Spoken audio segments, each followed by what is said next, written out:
जय गोपी चित चौर प्रभु,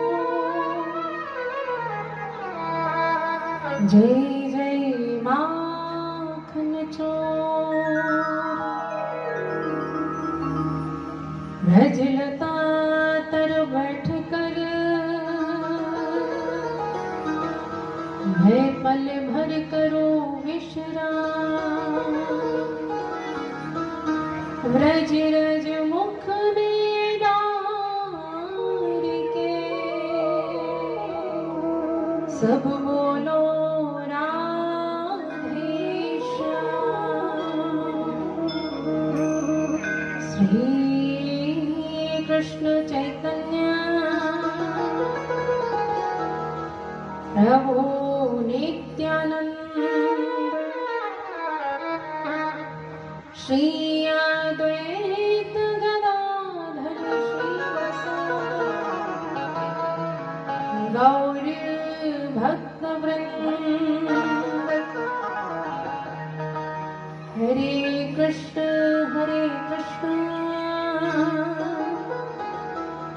कृष्ण कृष्ण हरे हरे, हरे राम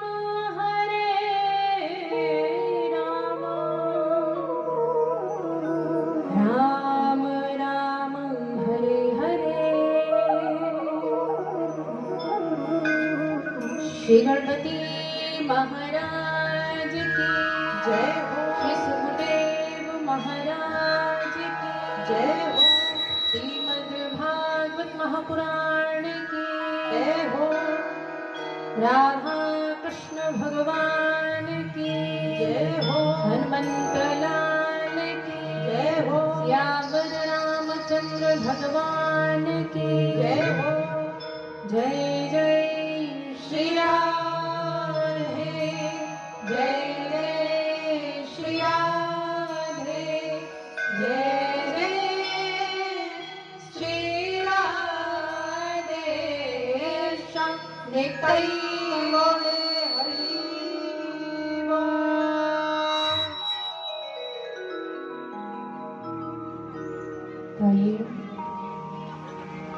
श्रीमद् भागवत महापुराण के प्रथम दिवस में मिलकर प्रवेश करने से पहले अपनी मन इंद्रिय चित्तवृत्तियों को श्री ठाकुर जी के चंडारविंद में समाहित करते हुए भाव से ताली बजाते हुए भाव रूपी पुष्प जो है श्री ठाकुर जी के चंडारविंद में अर्पण करेंगे।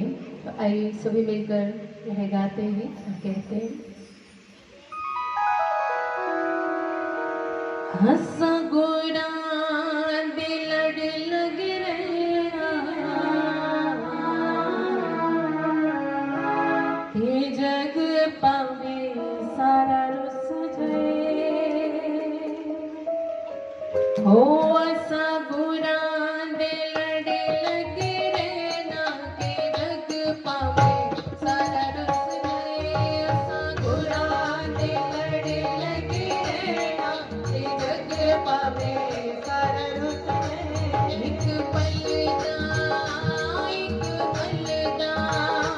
एक पलदा भी छोड़ा नहीं हो सैना देवा में सारा जग रुस जाए। एक पलदा भी छोड़ा नहीं हो सैना जग पावे सारा रुस जाए। के जग पावे सारा रुस जाए, के जग पावे सारा रुस जाए।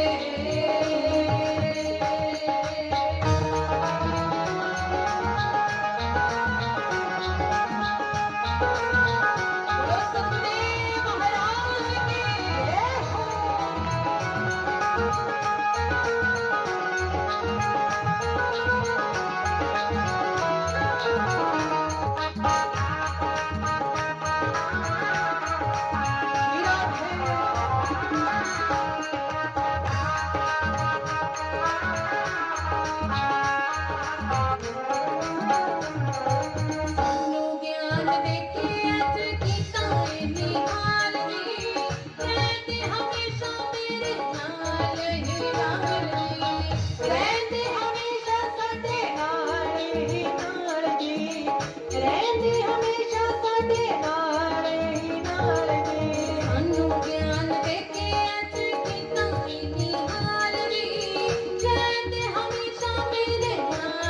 ही नाल दी रहती हमेशा मेरे नाल ही नाल दी रहती हमेशा मेरे नाल ही नाल हो असां मुड़े मुड़े असां मुड़े मुड़े असां मुड़े ना जगे उत्ते आना के भावे सारा जग रुसदे असां मुड़े ना जगे उत्ते आना जगे पावे सारा रुसदे असां गुनाह दे लड़े लगी रहना के जग पावे सारा रुसदे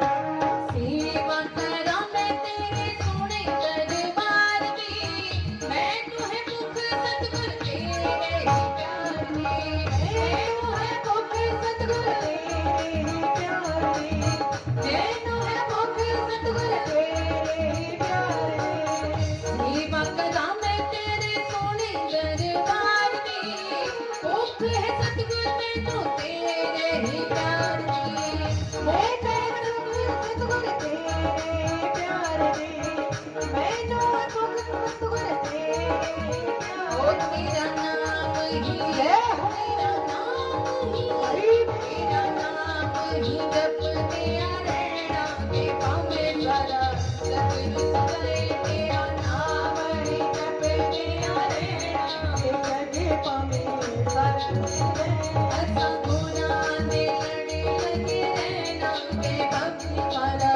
जग रुसदे असां गुनाह दे लड़े लगे रहना के जग पावे सारा रुसदे बोलिए सतगुरुदेव महाराज की जय हो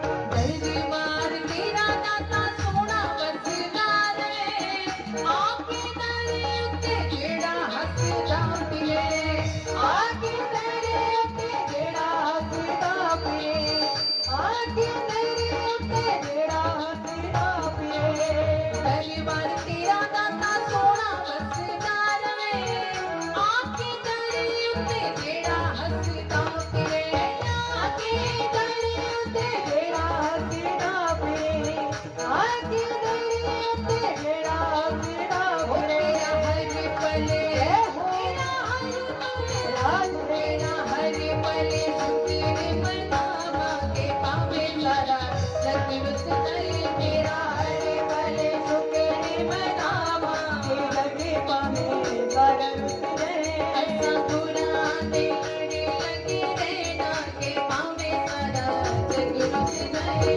असां गुनाह दे लड़े लगे रहना के जग पावे सारा रुसदे के जग पावे सारा रुसदे जग पावे सारा रुसदे के जग पावे सारा रुसदे के जग पावे सारा रुसदे के जग पावे सारा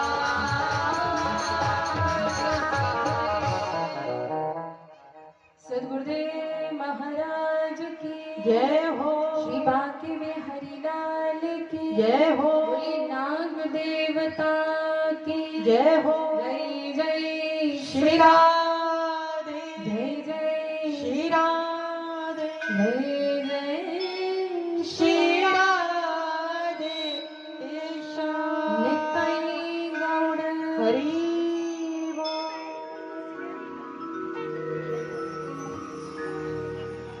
परम मंगलमय पात्र अखिलेश्वर तरीभूत पीताम्बर हरि प्रभु श्री बाल कृष्ण लाल की प्रतिमूर्ति श्रीमद् भागवत महापुराण जिसमें साक्षात मेरे राधाविंद का वास है। श्री राधाविंद के चरणारविंद में कोटि कोटि दंडवत प्रणाम करते हुए मेरे सर के ताज हृदय के सम्राट परम पूज्य श्री सद्गुरुदेव महाराज जी के चरणारविंद में कोटि कोटि दंडवत प्रणाम करते हुए इष्ट देवता क्षेत्र देवता स्थान देवता समस्त 33 कोटि देवी देवताओं के चरणारविंद में कोटि कोटि दंडवत प्रणाम एवं इस मंदिर में जितने भी देव स्वरूप स्थापित हैं समस्त देव स्वरूपों के चरणारविंद में कोटि कोटि दंडवत प्रणाम। विप्रजन गंधर्वजन एवं जितने भी ठाकुर जी के लाडले भक्त यहाँ पर विराजमान हैं सवन के हृदय में विराजमान मेरी नील माधव सरकार के चरणों में कोटि कोटि दंडवत प्रणाम। और आप सभी को मेरी तरफ से प्यार भरी राधे राधे राधे राधे। भाव से बोलो राधे राधे राधे राधे राधे राधे राधे राधे। हम सबका परम सौभाग्य है कि प्रत्येक वर्ष की तरह इस वर्ष भी हम यहाँ नाग देवता जी के पावन मंदिर में पावन स्थान में बैठकर परम ठाकुर जी की वांग्मय प्रतिमूर्ति श्रीमद् भागवत महापुराण का रसास्वादन करने के लिए यहाँ पर विराजमान हुए हैं।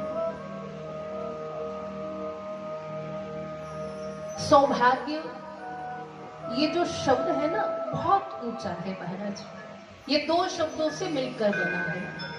सौ प्लस भाग्य मतलब जो प्रभु की कथा हमारे सोए हुए भाग्य को जगावे उसे सौभाग्य कहते हैं। देखिए महाराज ये कलयुग चल रहा है। भाव से बोलो हरे कृष्ण हरे राम। तो कलयुग में आप हर एक चीज को प्राप्त कर सकते हैं। गाड़ी लेनी है वो भी ले सकते हैं, घर बनाना है वो भी बना सकते हैं। और महाराज अगर आसमान की भी आपको सैर करनी है तो हवाई जहाज में बैठकर आप पूरे आसमान की सैर कर सकते हैं। कहने का मतलब है सब कुछ इस कलयुग में मिल सकता है, लेकिन दो चीजें बहुत ज्यादा दुर्लभ हैं।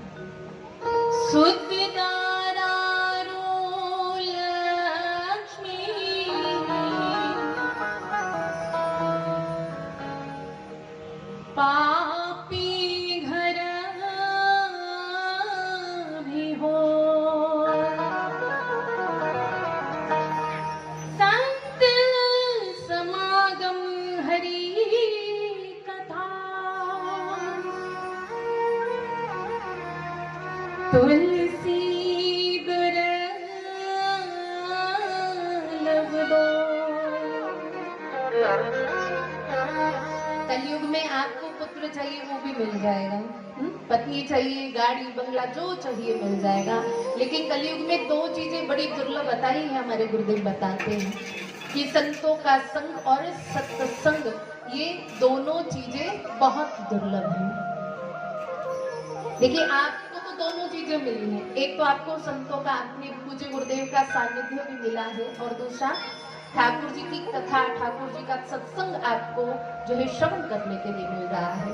तो इस वर्ष नाग देवता जी की बड़ी कृपा हुई हमारे ऊपर कि आप सबके दर्शन करने का सौभाग्य मिला और ठाकुर जी की कथा का गान करने का मुझे सौभाग्य मिल रहा है।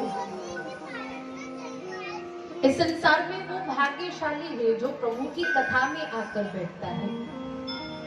देखिए ये जो कुठार कला गांव ये छोटा मोटा गांव नहीं है।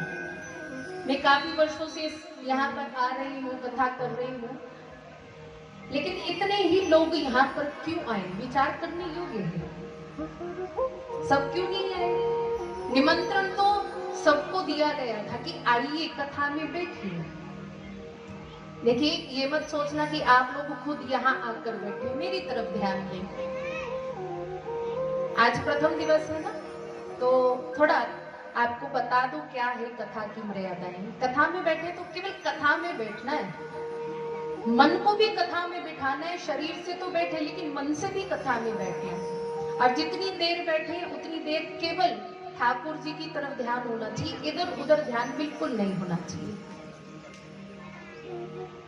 हाँ मैं कह रही थी कि इतने ही लोग क्यों आए, सबको निमंत्रण दिया गया था। देखिए यहाँ तो केवल वही आता है जिसको मेरे ठाकुर जी बुलाते हैं। कई लोग बैठे होंगे घर पे कि कथा में जाएंगे, समय हो जाए, होते होते आरती का टाइम हो जाता है, बंदा आता ही नहीं है कथा में। क्यों? क्योंकि उनके ऊपर अभी तक कृपा नहीं हुई है।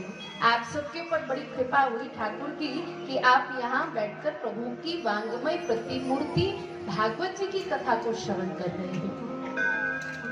तो एक बार ना राम जी के पास में लक्ष्मण जी बैठे थे, तो लक्ष्मण जी ने एक प्रश्न कर दिया उनसे कि प्रभु आप कैसे मिलते हैं?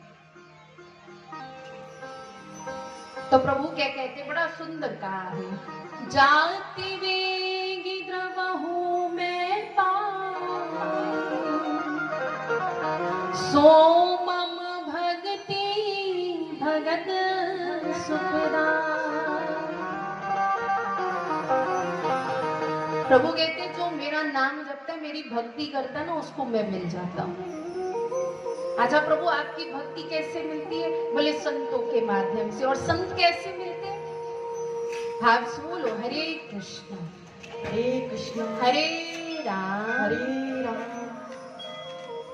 अब लक्ष्मण जी ने उप प्रश्न कर दिया आगे से कि संत कैसे मिलते हैं, तो बड़ा सुंदर कह दिया राम जी ने, पुण्य पुंज विनो मिलही न संता सत्य संगति समसिति करंता। जब हमारे बहुत सारे जन्मों के पुण्य जो है एकत्रित हो जाते हैं, तब जाकर संतों के दर्शन होते हैं, तब जाकर ठाकुर जी की पावन कथा श्रवण करने का हमें मौका मिलता है। देखिए संसार में जितने भी लोग हैं, मेरी तरफ ध्यान दो, भाव से बोलो, हरे कृष्णा हरे राम।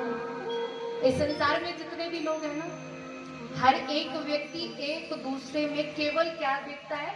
दोष देखता है कि इसमें क्या दोष है। हाँ? कभी ये नहीं देखता कि इसमें गुण कौन सा है, सही है कि गलत है। हर कोई एक दूसरे में क्या देखता है? बोलो ना जी, दोष देखता है, गुण कोई भी नहीं देखता। लेकिन जो हमारे गुरुदेव है ना, कभी किसी के दोष नहीं देखते, वो तो एक गुण पे जूझे जाते हैं। एक ऐब मेरा दुनिया देखे, ते लख लख लान तपावे, लाख लाख ऐब मेरा सत गुरु वेखे, ओ फिर बिगल नल लावे। दुनिया हमेशा एक ऐब देखती है, एक दोष देखती है, और कहना शुरू कर देते हैं कि इसमें ये दोष है, इसमें ये दोष है। लेकिन लाख गुना देखकर भी हमारे गुरुदेव कभी ये नहीं कहते कि तुम्हें ऐब है, तुम्हें दोष है। हाथ से बोलो, हरे कृष्णा हरे राम। उनको पता है कि सामने वाले जितने भी भक्त बैठे हैं ना, लाख ऐब है, फिर भी उन ऐबों को नजरअंदाज करके हर एक आए हुए भक्त को अपनी शरण में लेते, अपने गले से लगाते हैं। अच्छा बताना, जब आप गुरुदेव के पास जाते हैं तो आपको कैसा अनुभव होता है? कैसा अनुभव होता है? कहते हैं एक अजीब सी खुशी मन में आ जाती है ना? आती है कि नहीं आती है? बोलो ना, किस किस को अजीब सी खुशी आती है अपने गुरु जी को देख के? सबको आती है। जीवन में दुख भी हो ना, जब हम अपने गुरुदेव के मुखारविंद के दर्शन करते हैं, वो सारे के सारे दुख क्या हो जाते हैं?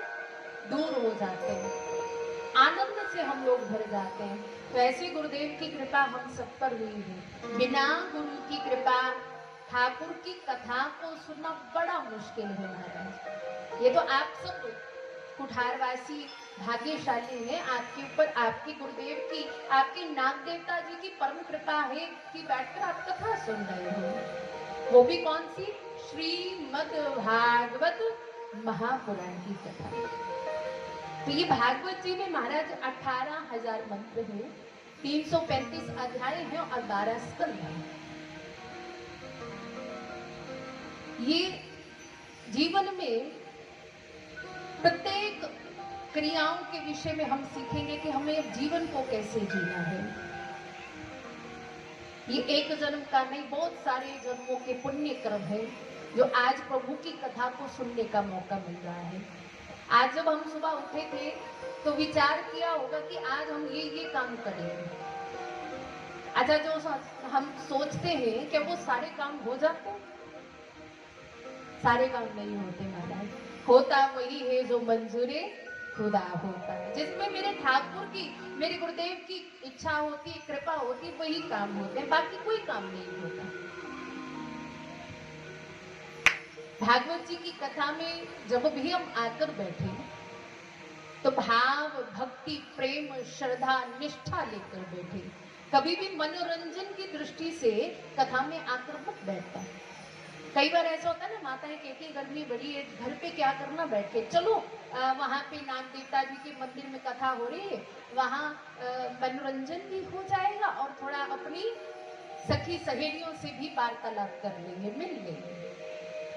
जो मनोरंजन की दृष्टि से ठाकुर जी की कथा को सुनता है वो पाप का भागी बनता है महाराज। इसलिए ठाकुर जी की कथा में आकर बैठे केवल एक ही भाव लेकर कि हम कथा में बैठे ना तो हमारे मन में प्रभु के प्रति प्रेम जागृत हो जाए, भाव, निष्ठा, स्नेह जागृत हो जाए। क्योंकि ये ग्रंथ भागवत जी का कोई साधारण ग्रंथ नहीं, हिंदू सभ्यता का सर्वोत्तम ग्रंथ माना गया है, जिसमें साक्षात मेरे राधा गोविंद का वास है। भागवत जी की पद्धति क्या है, कैसे भागवत जी को श्रवण करना है, कैसे हमें बैठना है, किन नियमों का पालन करना है, जिसमें इन सब बातों का वर्णन है, वही भागवत महात्मा के नाम से जानी जाती है। तो आज प्रथम दिवस में आप भागवत महात्मा की पावन कथा को श्रवण करेंगे। भाव से बोलो हरे कृष्णा हरे कृष्णा। इतना जोर से बोलना ना जी, जिसको नींद भी आ रही है ना उसकी नींद भी खुल जाए। भाव से बोलो हरे कृष्णा हरे राम।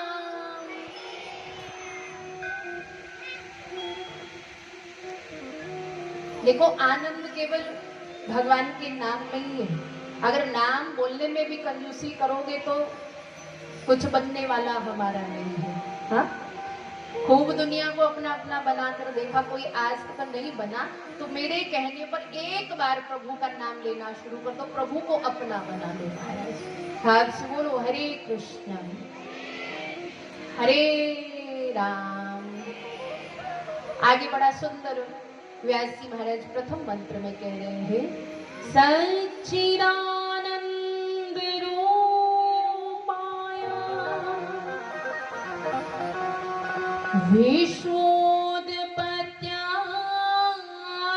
विश्वोत्पत्त्यादिहेतवे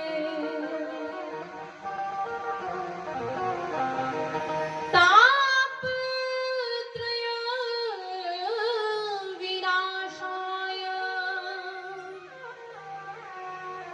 श्री कृष्णाय वयं नमः।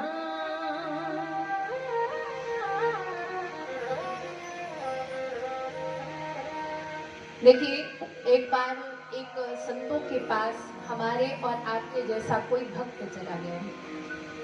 क्योंकि संतों की आदत होती है, वो तो हमेशा एक ही बात कहते हैं कि भैया राम राम बोलो, हरे कृष्ण बोलो, राधे राधे बोलो।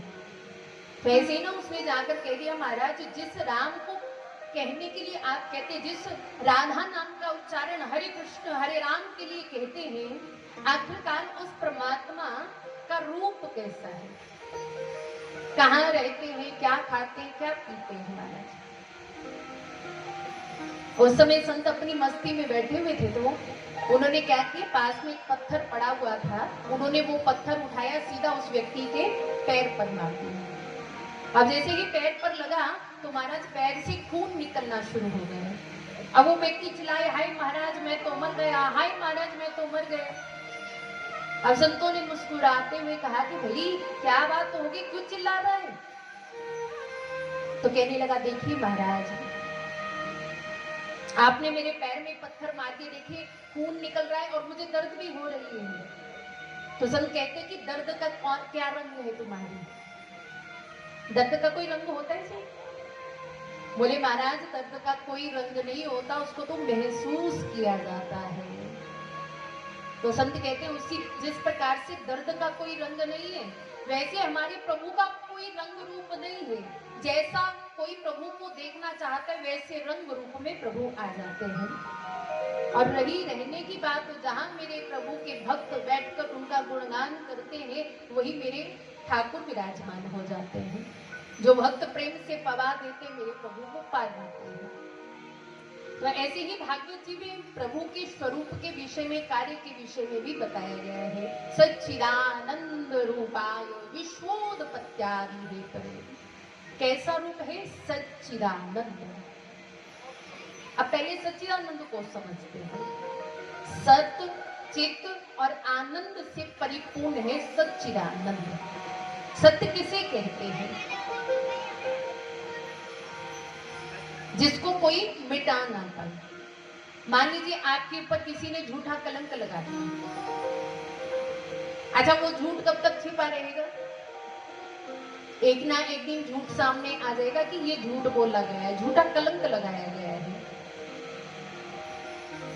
जैसे गुरु ग्रंथ साहिब जी में कहा है, आज सच जुगाद सच है भी सच और नानक होसी भी सच। जो सृष्टि बनने से भी पहले सत्य था, जब सृष्टि बन गई तब भी सत्य है, और जब सृष्टि का विनाश हो जाता है वो तब भी सत्य स्वरूप बना रहता है। तो ऐसे सत्य स्वरूप जो है हमारे नारायण है। आगे दूसरा रूप बताया है चित्त। चित्त कहते हैं प्रकाश को। भाव से बोलो हरे कृष्णा हरे कृष्णा। देखो आप बोलते नहीं हो, पता नहीं क्या बात है। मुझसे कोई नाराजगी तो नहीं है आपको? जरा प्यार से बोलो, अगर प्रभु से प्यार है ना, जरा प्यार से बोलो हरे कृष्ण हरे राम। तुसी ना बड़े चंगे लग रहे जब बोल दे हरे कृष्ण। देखो बाकी कामों में बेशक कंजूसी कर देना, लेकिन किसमें कंजूसी नहीं करनी है? भगवान के नाम में। आप जपते हो नाम, मुझे पता है, लेकिन आपको ना थोड़ी सी शर्म सी लग रही है ना? उस शर्म को त्याग दो। जिसने भगवान के नाम में करी शर्म उसके फूटे, ये आपने बोला, मैंने नहीं बोला। क्योंकि हम तो कर्म बनवाने के लिए आए, फोड़ने के लिए थोड़ी ना आए हैं। बोलो भाव से हरे कृष्णा हरे राम। हाँ, दूसरा स्वरूप बता रहे थे हम चित्त। चित्त कहते हैं प्रकाश को। अब मान लीजिए रात्रि में यहाँ चारों तरफ अंधेरा होगा, अगर मैं आपको बोलूं जी आपको भागवत पढ़नी है बैठकर, तो कैसे पढ़ोगे? पढ़ पाओगे अंधेरे में? तो क्या करेंगे आप? तो आप बोलोगे महाराज हमारे मंदिर में बिजली की व्यवस्था है, हम क्या करेंगे? बल्ब जलाएंगे और उसके प्रकाश से हम भागवत जी को पढ़ लेंगे। और यदि इस समय आपको पढ़ने के लिए बोले तो इस समय आपको प्रकाश कहाँ से मिल रहा है? सूर्य भगवान से। तो हमारे नारायण तो स्वयं प्रकाश स्वरूप है, उनको किसी के प्रकाश की जरूरत नहीं है। सूर्य, तारा, चंद्रमा, ग्रह, नक्षत्र, इन समस्त को अपने प्रकाश से प्रकाशित करते हैं। तो प्रकाश स्वरूप हमारे नारायण है। और तीसरा रूप बताया है आनंद। अब आप लोग बताइए कि आनंद क्या होता है? बोलिए ना, क्या होता है आनंद? अब किसी को गर्मियों का दिन चल रहा है ना, गन्ने का रस पीने में आनंद आता है, किसी को एसी के नीचे बैठकर आनंद आता है। तो कहने का मतलब अलग अलग चीजों से सबको आनंद आता है। अच्छा, अब ना गन्ने के रस का उदाहरण ले लेते हैं। मान लीजिए आपको गन्ने का रस पीने में आनंद आता है। एक बार पिया तो आनंद आया, 2 बार पिया तब आनंद आया, और 10 बार पी लिया तब आनंद आया, और 10 से ज्यादा बार पी ले तो आनंद आएगा? बोले महाराज वो तो आनंद देने वाला नहीं, बल्कि वो तो दुख देने वाला बन जाएगा। और हम लोग संसार की चीजों में आनंद ढूंढते हैं। संसार की चीजों में आनंद है, लेकिन थोड़ी देर के लिए, बाद में वही आनंद दुख देने वाला बन जाता है। अच्छा, सच्चा आनंद प्राप्त करना है आपको? अच्छा, आप में से ऐसे कौन है जिसको जीवन भर के लिए सच्चा आनंद चाहिए? हाथ खड़े करिए जरा।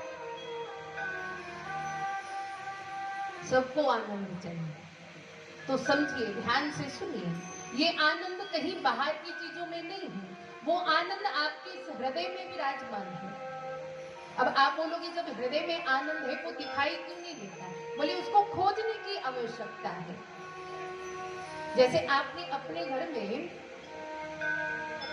गौ माता रखी है, अभी शाम को आप गौ माता का दूध निकालोगे, ध्यान देना मेरी तरफ, और दूध निकाला गौ माता का, उसको फिर आपने गर्म किया, फिर उसको मटकी में डाला, और उसके पश्चात जितना पीना है उतना अलग रख लिया, बाकी उस मिट्टी की मटकी में डालकर उसमें हल्का सा दही डाला और ढक्कन रख के ढक लपेट के उसको एक तरफ कोने में रख दिया। अब सुबह उठकर जब आप उस मटकी का ढक्कन उठाएंगे तो क्या वो दूध बचेगा? क्या बनेगा? फिर बोलो, क्या बन जाएगा? दही बन जाएगा। और फिर उसके पश्चात उसमें आप मथानी डालोगे, ऐसे मथोगे। पहले तो माताएं हाथों से मथती थी, है ना, लेकिन आजकल तो मॉडर्न जमाना है जी, बस बिजली का स्विच जलाओ, वो अपने आप घूमना शुरू हो जाती है। हाँ, और थोड़ी देर जैसे घूमेगी उसके बाद क्या निकलता है उसमें से? जोर से बोलो ना, माखन निकलता है। अच्छा, अब विचार करना, जब दूध निकाला था गौ माता का तो क्या माखन दिखाई दिया था उसमें? तो ये माखन कहाँ से आया?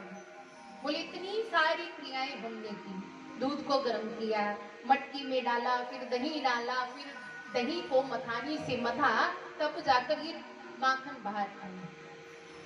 तो उसी तरह से यदि आनंद को प्राप्त करना है तो अपने मन का मंथन करना पड़ेगा। तो इसके लिए भी तो मथानी की जरूरत है।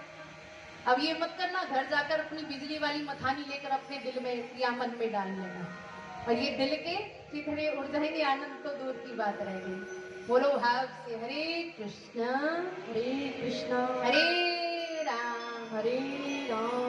अरे मथानी तो चाहिए, लेकिन ये बिजली वाली मथानी नहीं। कौन सी मथानी? नाम रूपी मथानी। अब आप सब यहाँ पर बैठे हैं ना, कानों से कथा सुन रहे हैं और हाथ से कुछ काम तो नहीं कर रहे? बताओ, कुछ काम तो नहीं कर रहे? हाथ तो फ्री है ना, तो कल से आप क्या करेंगे? क्या करेंगे? अपनी ये झोली माला लेकर आएंगे। कौन कौन लेकर आएगा? हाथ खड़े करिए जरा।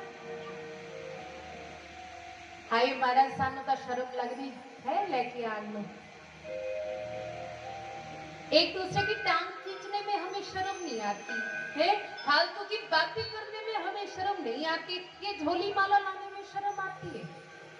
अब आप बोलोगे महाराज ले तो आए, हाय हाय महाराज लोग क्या कहेंगे? अरे लोगों का काम है कहना। अब आप कथा में आए तब भी तो लोग बोल ही रहे होंगे ना कि यह बड़ी चली है कथा में। अच्छा करोगे तब भी लोग बोलेंगे, और बुरा करोगे तब भी लोग बोलेंगे। अगर बोलना ही है लोगों को, क्यों ना चलो अच्छा ही काम करना शुरू कर दें। कानों से कथा सुने और हाथों से प्रभु का नाम जपते रहते। भाव से बोलो हरे कृष्णा। जैसे जैसे आप नाम जपते जाओगे आपके मन का मंथन होना शुरू हो जाएगा, और एक दिन ऐसा आएगा कि ऑटोमेटिकली आपको आनंद आना शुरू हो जाएगा। फिर आपको किसी की कोई परवाह नहीं रहेगी। ऐसा आनंद स्वरूप है हमारे ठाकुर जी का। इस संसार में बहुत सारी वस्तुएं हैं जिनका उल्टा है। विद्वान का उल्टा हो गया मूर्ख, और अमीर का गरीब, और आनंद का उल्टा।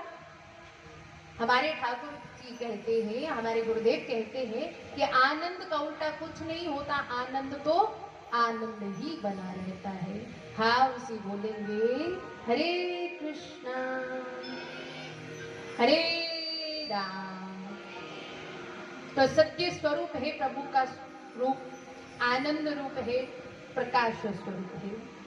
और प्रभु काम क्या करते हैं? विश्वोत्पत्त्यादि हेतु है। इस पूरे विश्व को बनाते हैं, पालन करते हैं, लयबद्ध करते हैं, पोषित करते हैं, जिनकी कृपा विलासिता से ये सारा संसार चलता है। फिर आगे कह दिया ताप त्रय विनाशाय, जिनमें 3 प्रकार के तापों को नष्ट करने का सामर्थ्य है। और ये 3 प्रकार के ताप कौन से हुए? रामचरितमानस में तुलसी बाबा ने बड़ा सुंदर कहा है।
तो तुलसी बाबा बड़ी सुंदर चौपाई कहते हैं, दैहिक दैविक भौतिक तापा राम राज का 3 प्रकार के ताप बताए हैं। आदि भौतिक ताप, आदि दैविक ताप और आध्यात्मिक ताप। बड़े ध्यान से सुनिएगा। आदि भौतिक ताप में शारीरिक और मानसिक रोग आते हैं। मान लीजिए आपके पास लाखों करोड़ों की संपत्ति है, लेकिन आप उस संपत्ति से अपने शरीर के रोग को ठीक नहीं कर पा रहे, अपने मन के रोग को ठीक नहीं कर पा रहे, तो ऐसे लाखों करोड़ों की संपत्ति का क्या करना महाराज। और दूसरा बताया है अधिदैविकता, इसमें आती देवी आपदाएं और भूत प्रेत इत्यादि। दैविक आपदाएं मतलब बहुत वर्षों पहले केदारनाथ में त्रासदी हुई थी, उसके बाद अमरनाथ में त्रासदी हुई, कितने असंख्य लोग मर गए महाराज। पिछले साल तो बड़ी आपदाएं आई। कहते कि जब इस धरती पर पाप बढ़ता है ना, देव स्थानों पर जब हम पाप करते हैं जाकर, जब देवताओं से भी वो पाप सहन नहीं होता तो ये आपदाएं आना शुरू हो जाती हैं। और भूत प्रेत, कई लोग कहते हैं कि इस व्यक्ति में, इस माता जी में प्रेत चला गया, इसको भूत चिपट गया है। ये सब जो है अधिदैविक ताप में आते हैं। और तीसरा है आध्यात्मिक ताप। आध्यात्मिक ताप मतलब जब हम परमात्मा को जानने के लिए चल पड़ते हैं कि हम परमात्मा को जान लेंगे और अपनी आत्मा को जान लेंगे। जब हम परमात्मा को, आत्मा को नहीं जान पाते ना, उससे जो दुख उत्पन्न होता है वो आध्यात्मिकता कहलाता है। इस संसार में जितने भी लोग हैं, सबसे अगर पूछा जाए ना कि आप सुखी हो, अच्छा आप यहाँ जितने बाकियों की छोड़ो, आप बताओ, कोई एक आदमी हाथ खड़ा करके मुझको बताओ कि आप में से कोई एक भी व्यक्ति या माता जी ऐसी है जो कह दे कि मैं सुखी हूं। कोई है?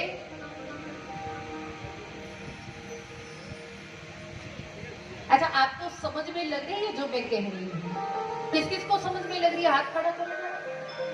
सबको लग रही है। अच्छा फिर ये तो समझ लग रही होगी कि आप में से कौन सुखी है। अच्छा दुखी कौन कौन है आप में से?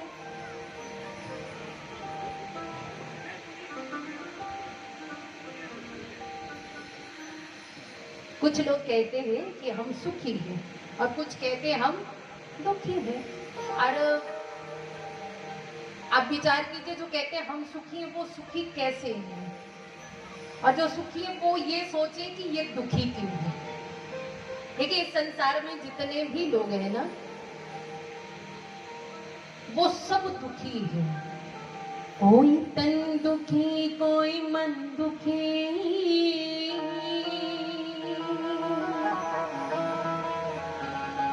कोई धन बिन रहे उदास,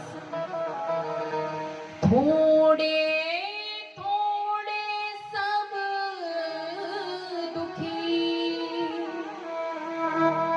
सुखी राम को दास। कहते कि कोई तन से दुखी है और कोई मन से दुखी है, और जो तन मन दोनों से सुखी है तो धन के बिना उदास है।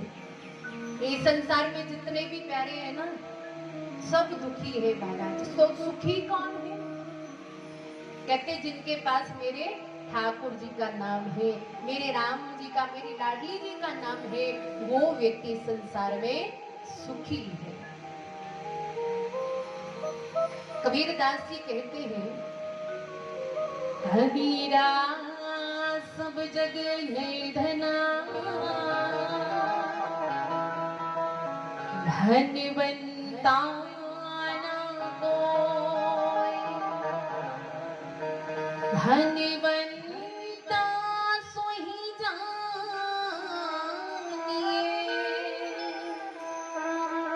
जाको राम नाम धन होए। कबीर दास जी कहते हैं, इस संसार में जितने भी लोग हैं सब निर्धन हैं। अब आप में से कुछ लोग ये भी बोलेंगे लाखों करोड़ों की संपत्ति है, हाँ हमारा अरबों के हिसाब का कारोबार चारों दिशाओं में फैला है, तो इतना धन होते हुए भी हम निर्धन, हम गरीब कैसे हो गए? देखिए, बेशक आपके पास सांसारिक धन है, लेकिन उस धन में से कभी थोड़ा सा किसी गरीब को दान नहीं दिया, किसी आश्रम में, किसी मंदिर में दान नहीं दिया, तो आप धनवान होते हुए भी निर्धन माने जाओगे। और मान लीजिए आपके पास ये सांसारिक धन नहीं, केवल प्रभु का नाम है, तो इस संसार में सबसे ज्यादा धनी आप माने जाओगे। भाव से बोलो हरे कृष्णा हरे राम। जिसने भगवान के नाम रूपी धन को कमा लिया महाराज, वो सबसे बड़ा इस संसार में धनी है। आध्यात्मिक का ताप, अधिदैविक ताप, अधिभौतिक ताप, तीनों तापों को नष्ट करने का जिनमें सामर्थ्य है, ऐसे भगवान श्री कृष्ण को दोनों हाथ जोड़कर हम प्रणाम करते हैं। श्री कृष्णाय वयं नमः, श्री कृष्णाय वयं नमः। श्री का अर्थ है, वैसे हम लक्ष्मी का सूचक मानते हैं श्री को, लेकिन भागवत जी में श्री का अर्थ बताया है राधा। कृष्णाय मैंने कृष्ण, वयम मैंने दोनों, नमः मैंने प्रणाम। कई लोग यहाँ प्रश्न कर देते हैं, जब हम बोलते हैं ना कि श्री का अर्थ भागवत जी में राधा है, तो राधा कैसे हुआ? कहते ये जो सुखदेव जी महाराज है ना, जब परीक्षित को कथा सुना रहे थे, तो कथा सुनाते सुनाते उनके मुख से बार बार राधा राधा राधा उच्चारण हो रहा था। अब जैसे मुख से राधा नाम उच्चारित होता तो उनकी समाधि लग जाती। अब विचार किया सुखदेव जी ने, अगर ऐसी समाधि लगती रही तो परीक्षित को कथा तो नहीं सुना पाएंगे।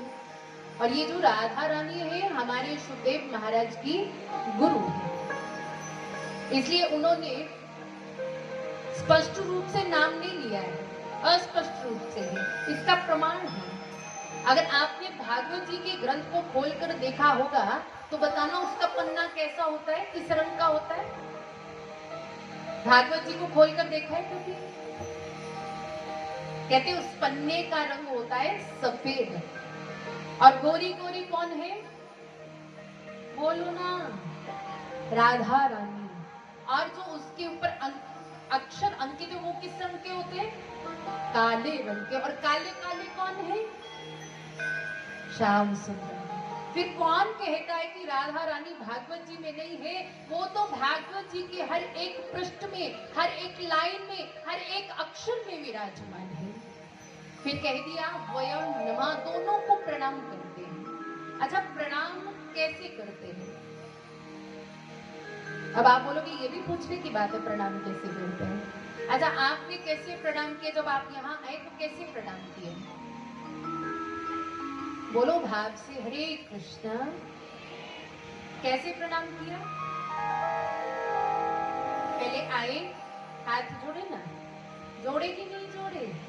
फिर उसके बाद अपने माथे को धरती पे टिकाया, ऐसे किया। अच्छा, ऐसे प्रणाम करने से कुछ फायदा होता है? अब आप बोलोगे फायदा होता होगा तभी तो हम ऐसे प्रणाम करते हैं। हमारी नानी दादी, हमारी माता जी, हमारे पिताजी ऐसे प्रणाम करते थे, उनको देखते देखते हमने भी वैसा प्रणाम करना शुरू कर दिया। कोई ना कोई फायदा तो होगा ना। देखिए, जो हम हाथ जोड़ते हैं ना, तो इसका क्या मतलब है? हम ठाकुर जी से प्रार्थना करते हैं कि हे ठाकुर जी, इन हाथों से हमेशा सत्कर्म हो, अधर्म का कार्य ना हो, हमेशा संतों की, गौ माता की, मंदिर में ठाकुर जी की सेवा हो। और माथा झुकाने का मतलब कि हे प्यारे ठाकुर जी, इस दिमाग में जो काम, क्रोध, लोभ, मोह, ईर्ष्या, द्वेष रूपी गंदगी है, वो सारी बाहर निकल जाए, या के स्थान पर आपका नाम विराजमान हो जाए। देखो, प्रणाम करने के ना महाराज मैं बताऊं बड़े फायदे हैं। जिससे आपकी नहीं बनती ना, उसको रोज प्रणाम करना शुरू कर दो। बोलो भाव से, हरे कृष्णा। लाखों साल हो गए आपसे बात की, उनको प्रणाम करना शुरू कर दो। राधे राधे बोलो हाथ जोड़कर। ये आजमाया हुआ फॉर्मूला है महाराज। प्रणाम प्रेम करना सिखाता है, प्रणाम अनुशासन में रहना सिखाता है, प्रणाम क्रोध को दूर करता है। कहते हैं ना, पल भी में अरुखानु लग दे सिंबलावे तू बाढ़ ना करे। हमेशा झुक के रहो, क्योंकि जो झुका हुआ रहता है वही बात आता है, जो अकड़ कर खड़ा रहता है वो सब कुछ खो देता है महाराज। इसलिए कोई बोलता है नहीं बोलते, प्रणाम जरूर करो, राधे राधे जरूर बोलो। मैं बताऊं ना, जब प्रारंभ में शुरू में मैंने कथा करनी शुरू की ना, तो एक माता जी थी, मुझसे ना बड़ी नाराज सी हो गई कि ये कथा करना इसमें शुरू कर दिया। तो जब भी मिलना मैंने बोलना माता जी राधे राधे, उन्होंने जवाब ही नहीं दिया, ऐ सड़ा सा मुंह बनाकर जाना। मैंने कहा चलो कोई बात नहीं, क्योंकि हमारी गुरु परंपरा में ये है कि हमें सबसे प्रेम से बात करना, सबको राधे राधे कहना। तो आप मानोगे 1.5 साल हो गए ऐसे करते करते, मैं राधे राधे करने से हटी नहीं और उन्होंने जवाब ही नहीं दिया। और एक दिन मैं उनके पास गई, मैंने कहा माता जी वहां पे कथा चल रही है ठाकुर जी की, आप आना जरूर। तो मुझे बोलती कथा करनी आती नहीं है, मुंह उठा के कथा करना शुरू कर देते हैं। मैंने कहा जी मुंह तो उठाया नहीं है, पर ठाकुर जी की कृपा है, आप एक बार आइए। अब कथा में आई, जैसे मैंने बोला और कथा सुनी, और कथा के बाद झूठ रोना शुरू किया उन्होंने कि पूछिए मत। और मैंने रोने का कारण पूछा है कि माता जी मुझसे कोई गलती हो गई है क्या? मैं देख रही हूँ 1.5 साल से मैं आपको राधे राधे बोलती हूँ, लेकिन आप जवाब नहीं देती थी। आज आप रो भी रही और राधे राधे भी कह रही हैं। कहते बेटी मैं तेरे भाव से रीझ गई। मेरे मन में था ये कैसे आगे बढ़ रही है, कैसे आगे बढ़ रही है। मैंने कहा मैं नहीं आगे बढ़ रही, मेरे तो गुरुदेव आगे बढ़ रहे हैं। हम पढ़ने वाले कौन होते हैं, बढ़ाने वाले तो मेरे गुरुदेव हैं महाराज, क्योंकि उनकी कृपा के बिना तो कुछ हो ही नहीं सकता। कई बड़े बड़े लोग जो है ना माइक लेकर उनके हाथ कांपते कि अरे हम क्या बोले क्या बोले। अब यहाँ मैं बैठू, ये मत सोचना कि मैं बैठकर कुछ बोल रही हूँ, कुछ सुना रही हूँ ना। मेरी इतनी औकात नहीं है कि मैं आपको एक शब्द भी सुना पाऊँ। हाँ, लग रहा है कि मैं बैठी हूँ, लेकिन मेरे में बैठकर मेरे गुरुदेव मेरे मुखारविंद से आप सभी को ठाकुर जी की पावन कथा को श्रवण करवा रहे हैं। ये प्रणाम भाव को बदल देता है। ये कथा को सुनाने का मतलब है कोई भी हो, चाहे वो आपसे क्रोध कर रहा है, आपसे बात नहीं कर रहा, सबसे राधे राधे बोलो। एक ना एक दिन तो आएगा, एक ना एक दिन उसके मन का भाव परिवर्तित होगा। इसलिए जो भी मिले हाथ जोड़कर क्या करना है। लेकिन आजकल प्रणाम करने की पद्धति बदलती जा रही है। पहले तो कहते थे पैरी पौनिया, ऐसे ही बोलते थे ना, पैरी पौनिया, और पैरों को दोनों हाथों से स्पर्श करते थे, प्रणाम करते थे। लेकिन आजकल ना मैं बताऊं मॉडर्न जमाना है। आजकल बच्चे क्या, जवान क्या, माताएं क्या, सबका यही हाल। कहते जरूर है पैरी पौनिया, पैरों तक तो कोई आता ही नहीं है, बस घुटनों तक ही पहुंच पाते हैं। मानो कमर में दर्द होना शुरू हो जाती है। हाँ, ऐसे ही है ना, हम मॉडर्न बनते जा रहे हैं। हाँ? अरे पैरी पौने बोल रहे हो तो पैरों तक पहुंचो तो सही। अरे पैरों में प्रणाम करोगे तो आयु विद्या यश और बल बढ़ेगा, और घुटनों को प्रणाम करोगे तो सरासर घुटनों का दर्द बढ़ेगा। महाराज आजकल इसीलिए लोग ज्यादातर कुर्सी ढूंढते हैं कि नीचे बैठना ना पड़े। क्यों? क्योंकि घुटने दर्द करते हैं। बोलो भाव से हरे कृष्णा हरे राम। अगर घुटने सलामत चाहिए तो प्रणाम करने की पद्धति को सुधारो। कई माताएं मुझे बोलती है, महाराज जी आपको क्या पता, ये तो मॉडर्न जमाना है। मैंने कहा आग लगे ऐसे मॉडर्न जमाने को जो घुटनों के दर्द को बढ़ा दे। महाराज काम ऐसा करो जिससे कुछ फायदा हो। अरे ऐसा काम करने से क्या फायदा जिससे नुकसान ही हो। इसलिए प्रणाम कहाँ करना है? कहाँ करना है? घुटनों में। कहाँ करना है? फिर चरणों में प्रणाम करना है। भाव से बोलो हरे कृष्णा हरे राम। फिर आगे श्री राधा कृष्ण के चरणारविंद में जो है प्रणाम किया। आदरणीय सुखदेव जी महाराज का आगे वंदन कर रहे हैं। वही सुखदेव जी महाराज जो जन्म लेते ही जिन्होंने संन्यास धारण कर लिया। यहाँ के पिता व्यास जी महाराज पुत्र पुत्र बेटा बेटा कहते हुए पीछे जा रहे हैं। सुखदेव जी को लौटाकर लाने की जिसमें सामर्थ्य नहीं, ऐसे परम वंदनीय सर्वभूत हृदय सुखदेव महाराज का हम वंदन करते हैं, उनको प्रणाम करते हैं। आइए आगे बढ़ते हैं, जहाँ बड़ा सुंदर स्थान है जिसका नाम है नैमिषारण्य, जहाँ पर शौनकाधिक ऋषि विराजमान है, जिनको 88,000 संतों के नाम से भी जाना जाता है। महाराज इनकी बड़ी लंबी लंबी आयु है, कई चतुर्युगियां बीत गई। महाराज का एक इंद्र जो है बदल गए इनकी आयु में। आज नित्य कर्म से निवृत्त होकर बैठे हुए थे, तो तभी उनके मध्य में आदरणीय व्यास जी महाराज जी के परम लाडले शिष्य सूत जी महाराज का आगमन होता है। बोलो सूत जी महाराज की जय हो। अब जैसे सूत जी महाराज आए तो समस्त 88,000 संत खड़े हो गए, दोनों हाथ जोड़कर प्रणाम करने लगे। अब देखिए सूत जी महाराज को संकोच हुआ, कहाँ ये बड़ी बड़ी आयु वाले मुझे देखकर खड़े हो गए। उस समय सूत जी महाराज की आयु थी मात्र 20 वर्ष की। अब छोटी आयु वालों को देखकर बड़ी बड़ी लंबी आयु वाले खड़े हो जाए तो संकोच तो महाराज होता ही है। तो कहने लगे, कहाँ आप बड़ी आयु वाले, कहाँ मैं छोटी आयु वाला, आप खड़े होकर मुझे प्रणाम करते हैं महाराज, मुझे बड़ा संकोच हो रहा है। तो 88,000 संतों के मध्य से सबकी तरफ से एक संत ने कहा, महाराज आयु में बेशक आप छोटे हैं, लेकिन शास्त्र कहता है धन वृद्ध बल वृद्धा आयुर्वृद्धा तथैव च। ते सर्वे अपि ज्ञानवृद्धाः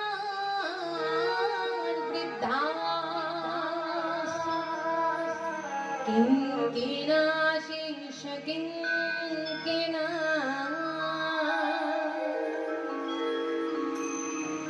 अब हिंदी में समझिए। धन वृद्धा, कोई धन में बड़ा होता है। वल वृद्धा, कोई बल में बड़ा है महाराज, कोई आयु में बड़ा है, लेकिन देखने में आप छोटे लगते हैं, लेकिन ज्ञान में आप बड़े हैं। अज्ञान ध्वान विद्वंस कोटि सूर्य समम प्रभा सूता ही कथा सारम मम कर्ण रसायनम।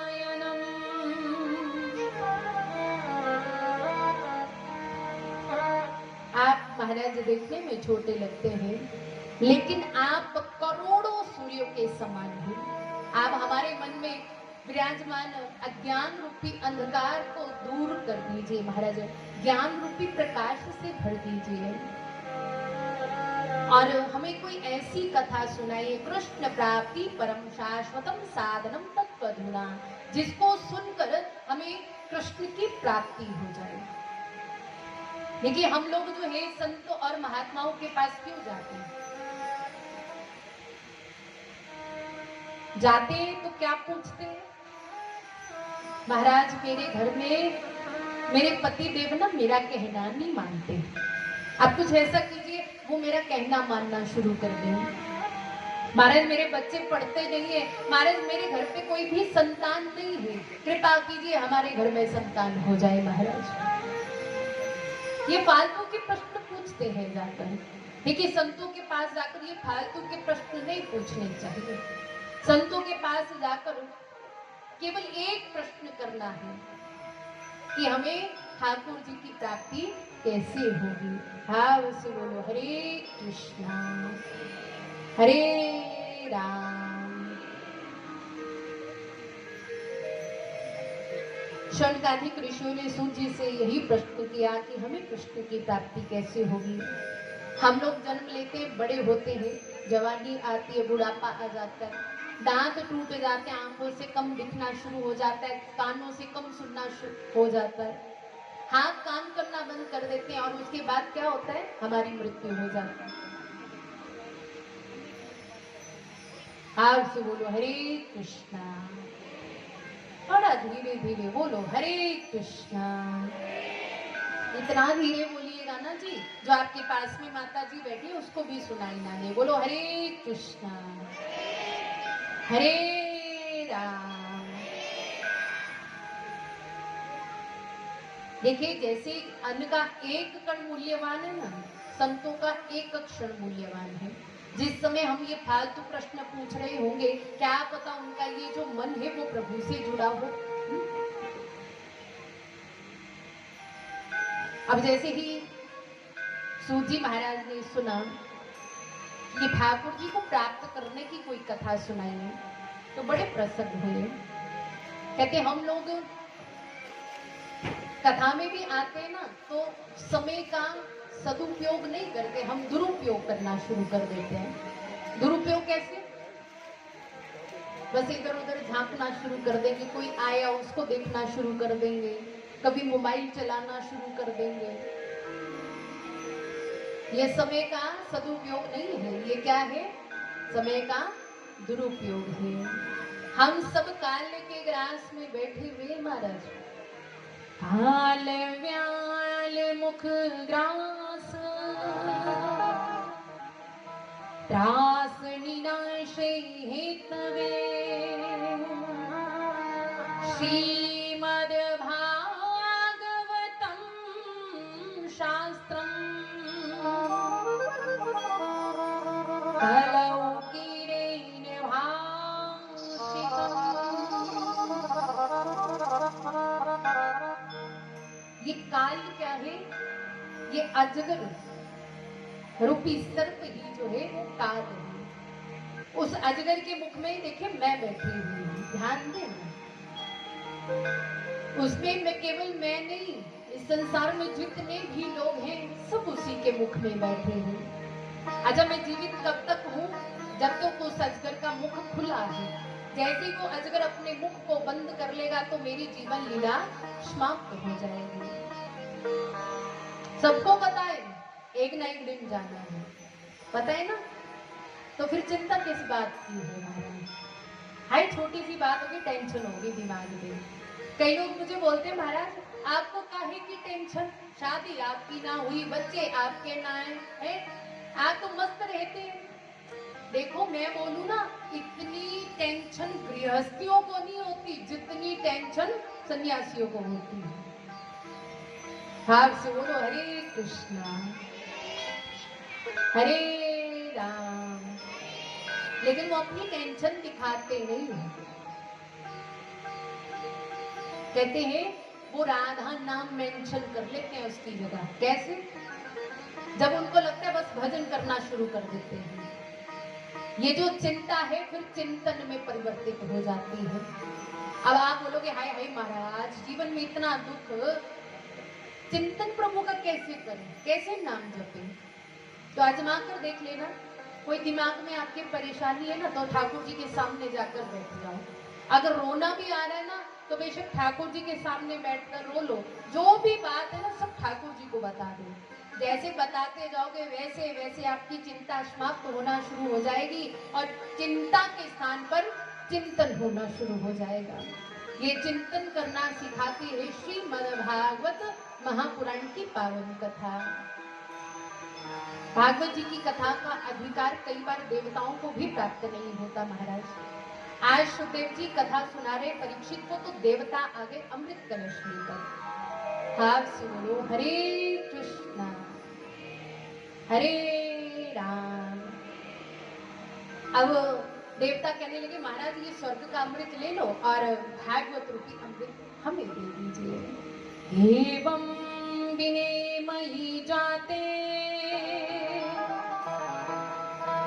सुधाराज्ञ प्रपीयता प्रपश्यामो वयं सर्वे श्रीमद्भागवतामृतम्।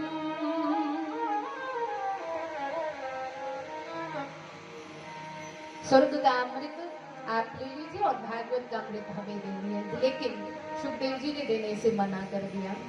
कहाँ ये स्वर्ग का अमृत, कहाँ ये भागवत का अमृत है? देखिए स्वर्ग का अमृत पिएंगे तो पक्की बात है कि बाद में स्वर्ग मिलेगा। लेकिन कितनी देर तक स्वर्ग में रहोगे? केवल उतनी देर जितनी देर आपके पुण्य कर्म है। जैसे पुण्य कर्म समाप्त हुए वैसे ही आप इस धरती पर गिरोगे आकर। पुनरपि जननम पुनरपि मरणम पुनरपि जननी जठरे शयनम। बार बार जन्म होगा, बार बार मरण होगा महाराज। इसी आवागमन के चक्रों में पड़े रहोगे। और यदि भागवत रूपी अमृत का पान करोगे ना जी तो सीधे श्री ठाकुर जी के चरणारविंद में स्थान मिलेगा। फिर ये जन्म मरण के चक्रों से आप छूट जाओगे। अब देवताओं को जब अभक्त समझा तो ब्रह्मा जी के पास गए तो ब्रह्मा जी को शिकायत लगाई। तो ब्रह्मा जी ने क्या किया, एक तरफ तराजू में भागवत जी को विराजमान किया और दूसरी तरफ सांसारिक सुखों को विराजमान किया। अब जैसे ऐसे तराजू ऊपर किया ना, जो थे संसारिक सुख वो ऊपर हो गए और जो भागवत रूपी पलड़ा था वो नीचे हो गया। कहते हैं ना झुकता वही है जिसमें जान होती है, अकड़ना तो मुर्दे की पहचान होती है। हमेशा वही झुकता है जिसमें जान होती है महाराज। आपने फलदार पेड़ देखा होगा ना, कैसा होता है वो? हमेशा झुका होता है। और जो सूखा पेड़ होता है वो अकड़ के खड़ा रहता है। और ऐसी आंधी आती है वो जड़ से उखड़कर धरती पर गिर जाता है। जो हालत इस सूखे पेड़ की हुई सीधे वही हालत जो है उस व्यक्ति की हो गई है जो अभिमानी होता है। मैंने पहले भी निवेदन किया कि हमेशा विनम्र झुक कर रहो महाराज। जो सांसारिक सुख थे वो ऊपर उठ गए महाराज। ये मैंने कहा भागवत कोई साधारण किताब नहीं है, ये हिंदू सभ्यता का सर्वोत्तम ग्रंथ है, जिसका प्रचार प्रसार नारद जी ने चारों दिशाओं में किया। ब्रह्मा जी से पहले इन्होंने श्रवण किया, उसके पश्चात सप्ताह विधि से सनत कुमारों के माध्यम से इन्होंने श्रवण किया। अब प्रश्न उत्पन्न होता है कि सनत कुमार ऐसे जो घूमते फिरते नहीं है, वो एक ही जगह पर ज्यादा देर तक स्थिर रहते हैं, और नारद जी महाराज घूमते फिरते रहते हैं। अभी यहाँ है, 2 मिनट में कहीं और पहुंच जाएंगे, तो इन दोनों का मेल कैसे हुआ? कथा सुनने के लिए 5 बातों का विशेष ध्यान रखना चाहिए। हाथ से बोलो हरे कृष्णा हरे राम। पहली बात, कथा का स्थान कैसा होना चाहिए? बिल्कुल शांत, जहां पर केवल आप व्यास जी की आवाज को सुने। और दूसरा, गान सुंदर शब्दों में भागवत जी का गान होना चाहिए। और तीसरा है, भागवत जी को ज्ञान पूर्वक सुनना चाहिए। चौथा, भागवत जी को एकाग्रचित्त होकर सुने। और पांचवा है, ये जो हमारे कान हैं सीधे भागवत जी की तरफ होने चाहिए। एक दिन नारद जी महाराज चिंतातुर अवस्था में जा रहे थे, बद्रिक आश्रम पहुंचे तो नजर गई तो क्या देखा? सनत कुमार बैठे हैं। सनत कुमारों ने नारद जी को देखा कि आज बड़ी चिंता में लग रहे, क्या बात है? अब उनको बुलाया उन्होंने। हथम ब्रह्माधीन मुखा कुतश्च चिन्तातुरो भवा त्वरितं गम्यते कुत्र कुतश्च आगमनं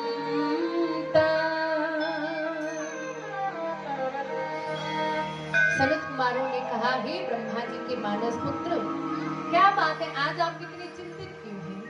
आप तो ऐसे संत हैं, यदि कोई कितना चाहे रोता हो, आपको देख ले रोना भूलकर हंसना शुरू कर देता है। जितनी मर्जी उदासी हो, सारी उदासी दूर हो जाती है आपके दर्शन करके। तो ऐसे महान संत के चेहरे पर चिंता के बादल क्यों छाए हुए हैं?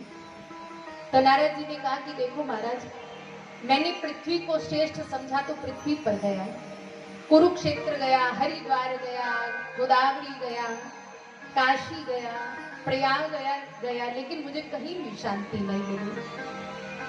फिर मैं यहाँ गृहस्थी हूँ कि यहाँ पर, वहां तो बिल्कुल बुरा हाल है, संतों का कोई मान सम्मान नहीं करता।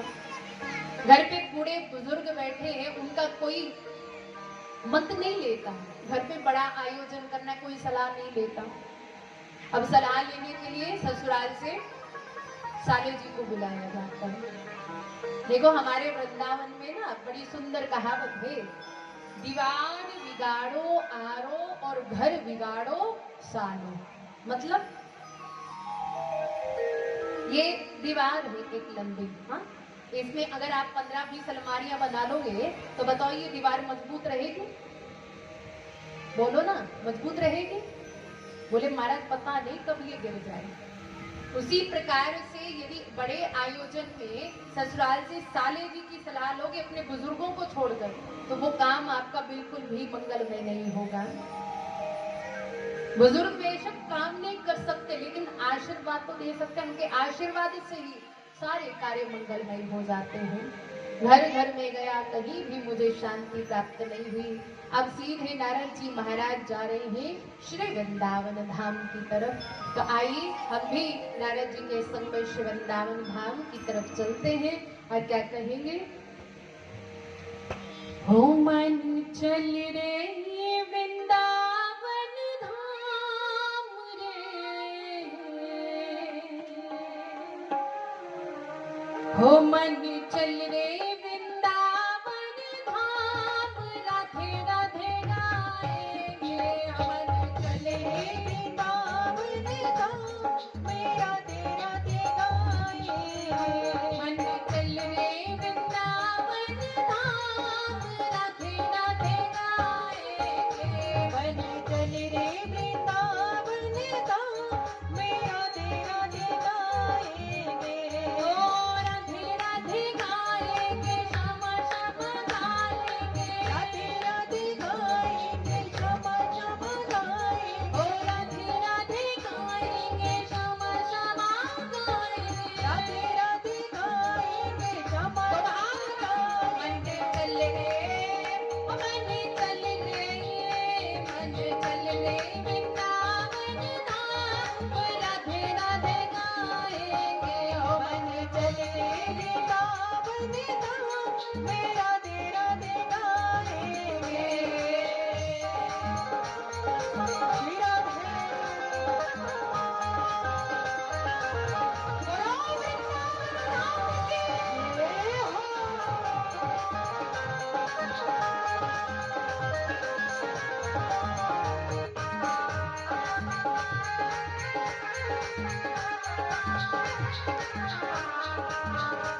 वृंदावन में यमुना किनारा, वृंदावन में यमुना किनारा, वृंदावन में यमुना किनारा, वृंदावन में यमुना किनारा, निर्मल शीतल बहती है धारा, निर्मल शीतल बहती है धारा। तोहे मिल जावे, तोहे मिल जावे, तोहे मिल जावे श्याम श्याम राधे राधे गाएंगे, तोहे मिल जावे श्याम श्याम मेरा तेरा दे गाएंगे, राधे राधे गाएंगे, श्याम श्याम गाएंगे, राधे राधे गाएंगे, क्षमा क्षमा गाएंगे, ओ राधे राधे गाएंगे, श्याम श्याम गाएंगे, राधे राधे गाएंगे, क्षमा क्षमा ओ गाएंगे। मन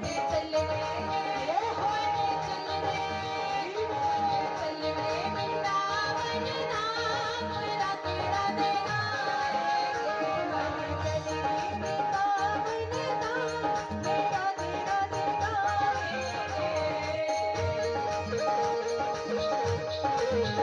और हाथ उठा के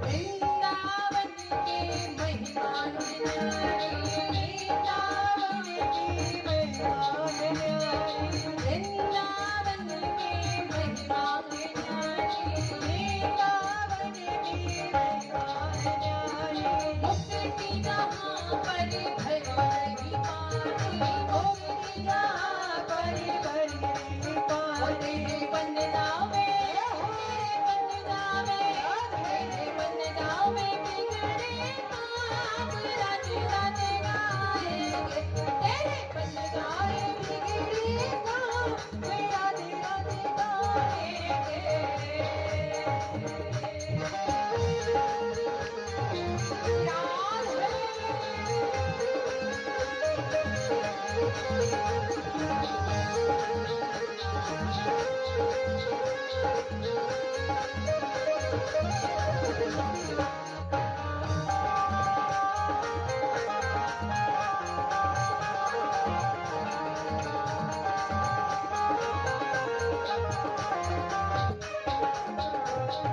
वृंदावन में बाके बिहारी, वृंदावन में बाके, वृंदावन में बाके बिहारी, वृंदावन में बाके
मन चल रे वृंदावन धाम, राधे राधे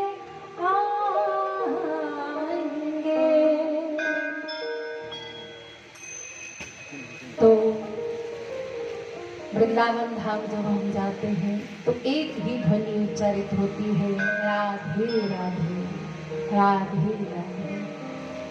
तो आज के सत्र को, प्रथम सत्र को यहीं पे विश्राम देंगे क्योंकि समय भी हो चुका है और साई काल में आप सभी